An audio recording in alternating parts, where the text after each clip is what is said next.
So, get this. We're going to dive into two mysteries that are weirdly parallel, even though they're happening in completely different places. One is literally inside a wall on the US-Mexico border. The other? It's inside the, well, intellectual walls of a university. And both of them are hiding a message that just defies any easy answer. All right, so let's break this down. On one hand, you've got this physical, historical puzzle, an actual document sealed away in adobe and plaster. And on the other hand, you have this immediate intellectual head-scratcher, a single symbol that just shows up, with no author, no explanation. So we've got two big mysteries, but they're both asking the same thing, really. What are you supposed to do with a message you can't even read? And that question? That's really the key to this whole thing. We're about to look at what happens when knowledge just refuses to be pinned down, when it actively resists being understood in all the usual ways we expect it to. Okay, so let's kick things off with our first story. It starts with a graduate student named Soledad Arriaga. She's deep into researching the architectural memory of border towns. Her whole idea is that buildings are kind of like witnesses, They hold all the stories of what's happened inside them. But yeah, she's about to find something that's going to turn everything she thinks she knows completely upside down. So picture this. She's digging through these old demolition archives, and then she finds it. It's just a single page. The ink is oxidized, so it's this color of old iron. The language on it is this really dense Spanish, but it's layered with what looks like Nahuatl and something else, something she can't even name.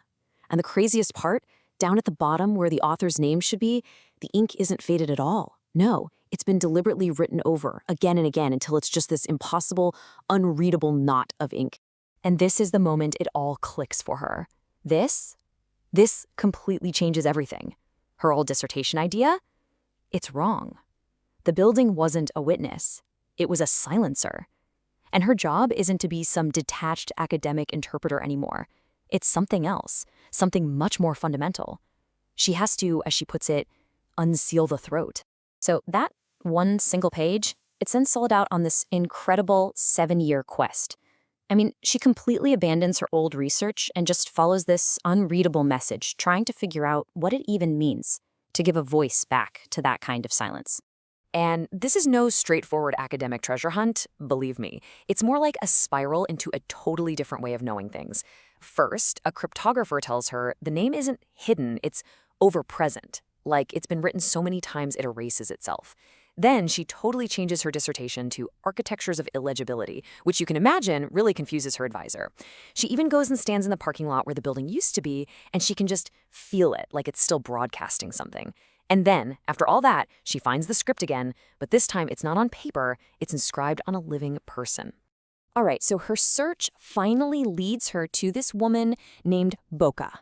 And Boca sells tamales right on the international bridge between Matamoros and Brownsville. And get this, her name, Boca, literally means mouth.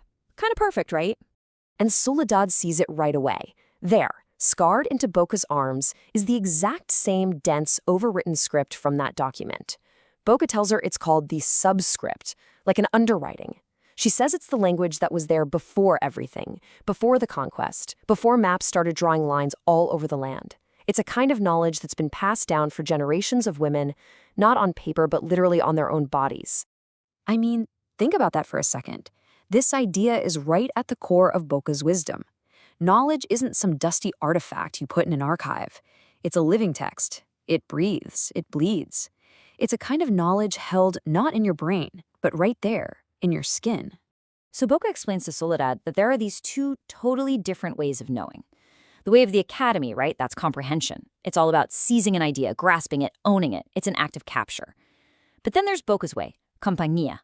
And that just means to accompany, to walk beside a mystery instead of trying to solve it, to just be near it and let that closeness change you instead of trying to dissect it. Okay, so hold that thought about walking beside a mystery, because now we're going to pivot. We're leaving the physical border of the Rio Grande, and we're heading into the intellectual border of a university classroom, where our second mystery is just starting to unfold. So, meet Lev. He's a philosophy professor, and his whole thing, his entire career, is built around studying the limits of language. All the things that language can't do, where words just fail us. And then one day, he walks into his classroom, and there it is. This single Chinese character on his whiteboard. Nobody knows who put it there. It's like a message that just appeared, right from the very limits he's dedicated his life to studying. So, what on earth is this character that's just shown up in Lev's life? Well, it turns out it's not just a symbol, it's a concept that's about to completely redefine his entire world. One of his students, a young woman named Kai, explains it to him. The character, pronounced Khan, is wild because it has three meanings all at once: remaining, cruel, and damaged. And without any context to tell you which one it is, it just means all three of them simultaneously. It's what's left over, it's what hurts, and it's what's broken, all wrapped up in a single symbol. But then Kai offers this even deeper way of looking at it. The remainder, she says, isn't just passive junk like leftover scrap. No, it's active. It's the wild, untamed potential that any system, whether it's a factory or a university, couldn't use or control. It's the stuff that escapes. And because it escapes, it's the only part that's actually truly free. And for Lev, this hits hard. This isn't just some abstract philosophical concept. He looks at his own life, and bam, this character describes it perfectly. He's the remainder of a country that doesn't exist anymore, of a first language he barely speaks, of a marriage that failed, and of an academic discipline that he feels is, well, dissolving.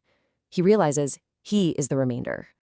And this becomes this incredibly profound moment for him. When he writes this down in his notebook, it's not like he's admitting he's a failure. Not at all. It's him embracing a whole new identity. He's not what's broken or left behind.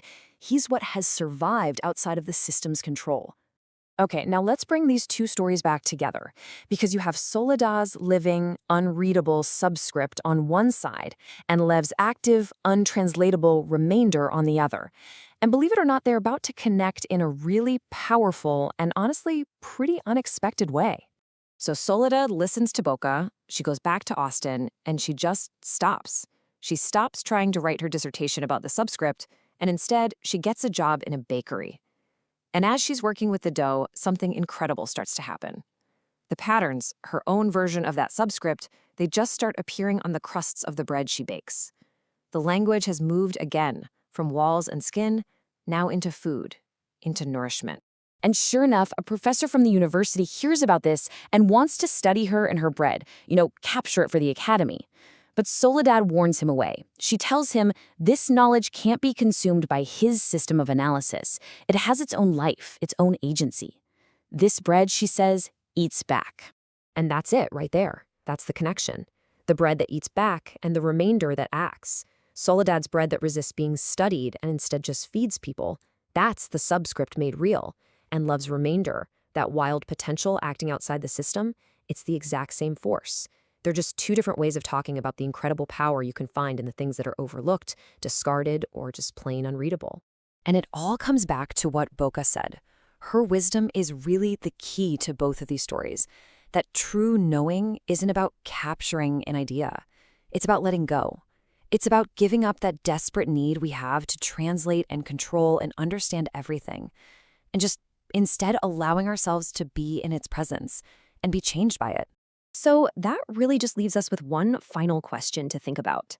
In our own worlds, in our own lives, what are the active remainders? What powerful living knowledge is hiding right out in the open that we've just been dismissing as, static or junk or just something that's not even worth trying to read?